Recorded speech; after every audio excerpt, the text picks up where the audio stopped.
Welcome to your weekly look at Tiffin University football. Hi, everybody. I'm Russ Snyder, voice of the Tiffin University Dragons, alongside head football coach, Mr. Cris Reisert. Coach, how are we doing today on a victory week, right? Victory week. Always good on a victory week. Excited for this coming week. Yeah, big week.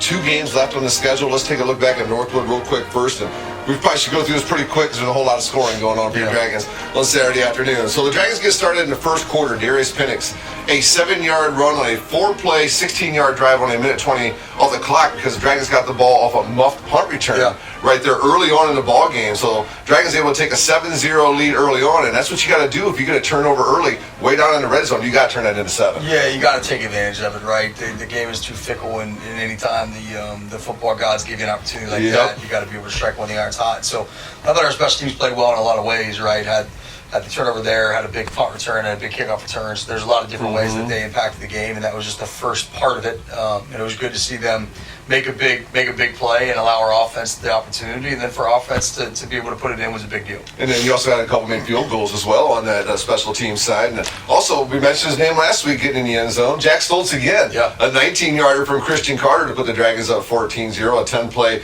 19-yard drive.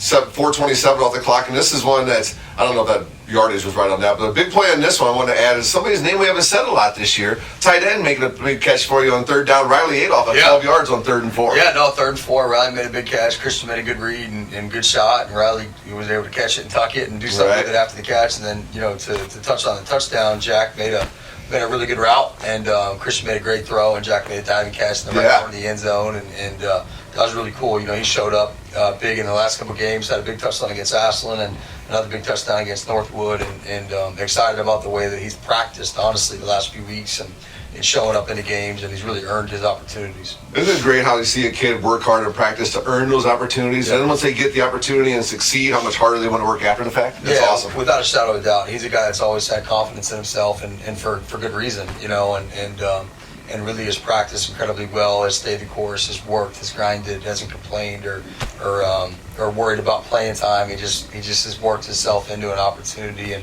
when his opportunity came, he was ready for it. I think that's the cool thing about football. You never know when the game's going to come to you, and when it does, you're going to be ready or not. He's chosen to be ready and done a great job. Actually made another big play later on in the game that we'll mention that led to another Dragon touchdown. So Tiffin leads 14-0 after the first 15 minutes of football. Then Nick Basil, we mentioned he had a couple field goals in the game. This time a 33-yard field goal, 7-play, 39-yard drive, taking 2:50 off the clock. And also with this drive, this is the Drew Zabi drive. He got to get in there early on in the ball game. He got to see a good look at him as the Dragons got going there in the second quarter. Yeah, another guy that's practiced well and has earned the opportunity to play a little bit. And, I think he'll continue to practice well and continue to see kind of where that takes us. But nice job by Drew in that drive. Had a few drives and did a good job on 3rd down. We had it was 3rd and 9, hit Anthony Lowe, which is a big play, and got us down there to be able to capitalize. So that was good. And we'll mention something history with Drew when we get to some of the statistical numbers here when we're done going through these scoring plays. Then the big play of the game, Devin Nelson, a 72-yard touchdown run. 4 plays. You don't get a very many 96-yard drives going a minute 23. A big play has to happen. And that was a 72-yard run by Devin, but also in that drive, Tyreek Spikes got in the game and got to get a carry for you. Just a 4-yard run was good to see more of your athletes getting in the backfield and getting a chance to get the football. No, Spikes, the true freshman, right, getting an opportunity and again has worked himself into that and has done a really good job when he's gotten the chance. And so good to see him get in there. But Devin's run was a great run. It was really well blocked up, and you had really good blocks by Zach Richardson, Shane Bumgarner, and Nehemiah Bing, and Jordan Speller, and Jacob Oglesby. Darius McLean was a lead blocker in that player tight end and had his hat in the right place. And he got rewarded later. He did, right? And Jalen Thomas had a big block there. Anytime as a receiver, when you can block downfield, we call them touchdown blocks, and he certainly did that. That was really good to see.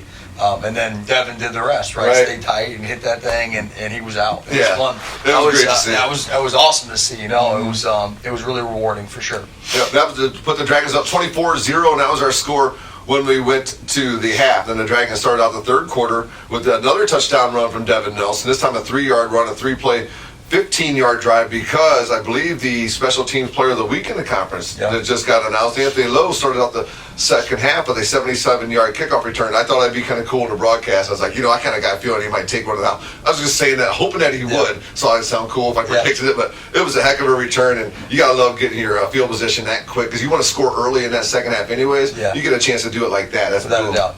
Well, if you're going to predict somebody to make a play, might as well. That's not a bad guy to shout out. Typically, that comes to fruition more often than not. Right. So, no, it was another big play by Ant, and again, another guy that does things the right way, practices his tail off. He's prepared. He's ready. Takes nothing for granted.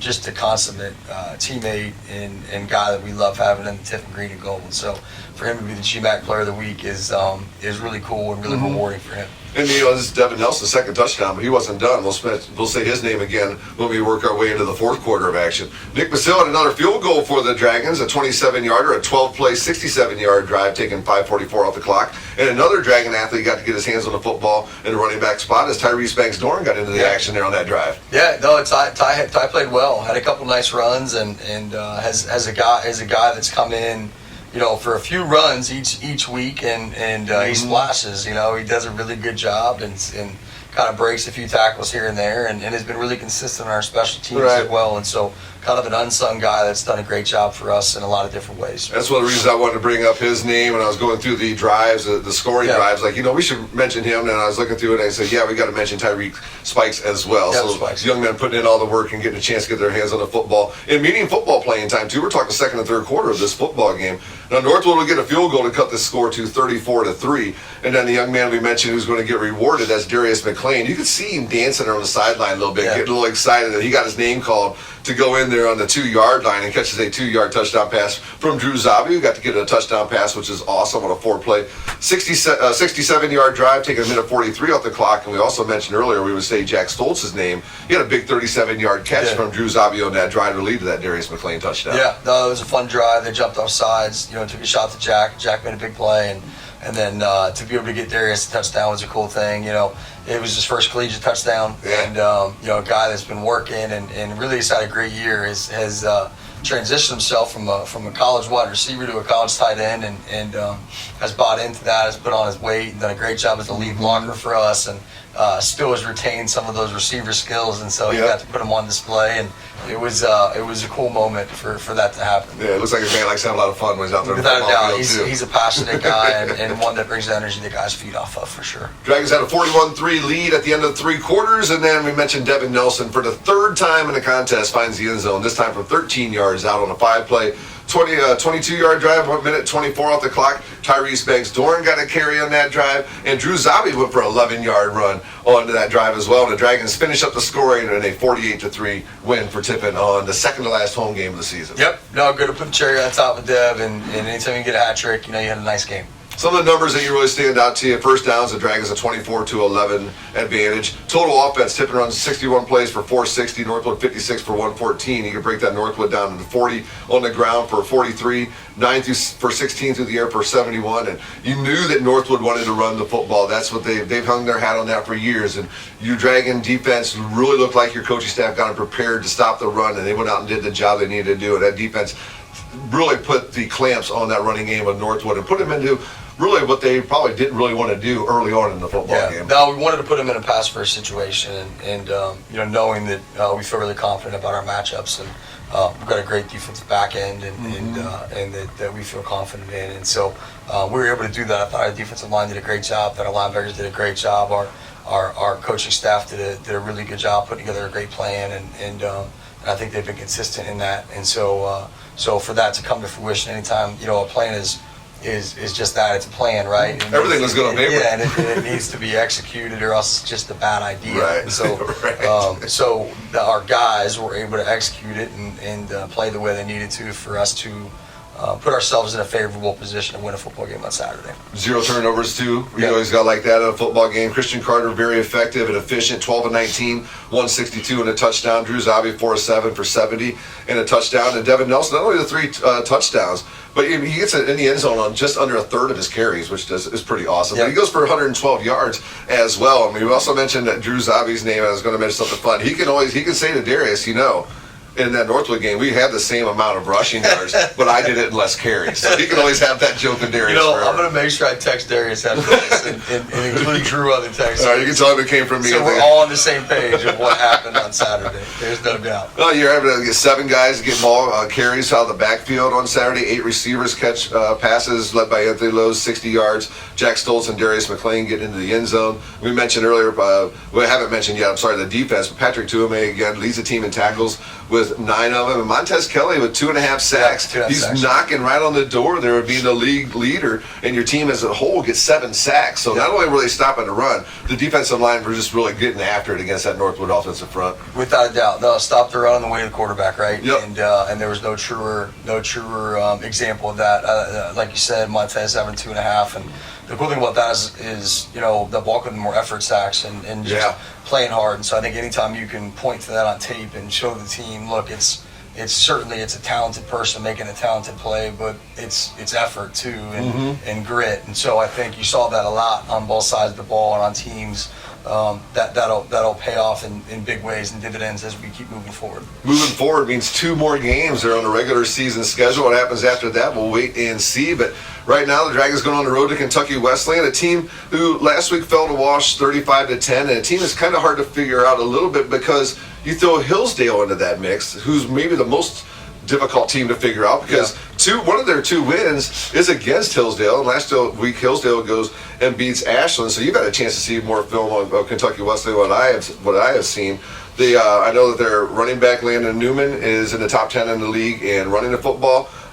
Christian Arambide, I think is the name of their quarterback. He's 7th in the GMAC and passing yards a game.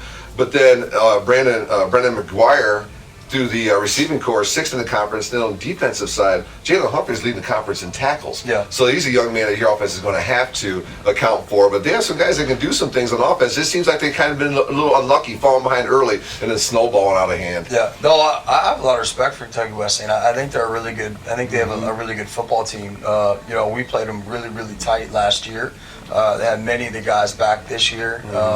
I have a lot of respect for their offense, their defense. We mentioned Jalen Humphrey, number 7, is a tremendous linebacker. He's been doing it there for a couple years too. They've got a strong safety, number 0, that I think is a tremendous player. On offense, you've got 6, one of their wide receivers. You got 3. You got the Arambide kid. You've got the running back. You've got a talented group up front, and I think it's a good football team. And so. By no means will we take them lightly. I know our guys really respect the heck out of them too, and so our guys are really excited for the opportunity, but with a lot of reverence and a lot of respect to what they are. And so there's no doubt about it that we got to play really well. There's no easy road win in conference ever, anywhere in football, but especially in conference, especially when it's your last road game of the year. So the guys got that going for them too. It's our last time to go to somebody else's house and try to get a win. And Kentucky Wesleyan, looking at the end of their schedule, saying the last thing we want in the world is for Tiffin to come down here and get a W. So it should make for a really good atmosphere on Saturday. The weather, again, should be very nice for everything this weekend. Tiffin also on campus hosting the GMAC men's soccer tournament as well. So thank you to the weather. It's just going to be phenomenal on campus as well as for the Dragons on the road. And we also got to mention, we were mentioning where these young men for Kentucky Wesleyan are in the conference. Interceptions, Jermaine Whippy and Chucky Lewis are still tied for the league lead in interceptions. It's pretty cool to see those guys. One gets one and the other one gets one. It's part of your really opportunistic and big playmaking secondary in the defense. Without a doubt. No, I'm hoping that continues. It goes in pairs, right? That would be a good thing as we continue on throughout our season. The 2 big games of the weekend will be Walsh at Findlay at 3 o'clock and Ashland will be at Lake Erie at 4. The Dragons play at 5, and our pregame show will start at 4 o'clock on WTUD with a replay here of the Coach Cris Reisert Show. We'll join up with Coast Country 100.9 WMJK at 4:30. Then kickoff will be coming 5 o'clock from down in Owensboro, Kentucky, I believe, right from the Kentucky Wesleyan University Panthers. So, Coach, why not? Well, one more road game. Might as well make it a good fun and might as well make it the best one, right? You bet. Right? No, we're excited for it. All right. Catch all the action this Saturday at Tiffin University football. He's Coach Cris Reisert. I'm Russ Snyder, and this has been your weekly look at Tiffin University football, the Coach Cris Reisert Show.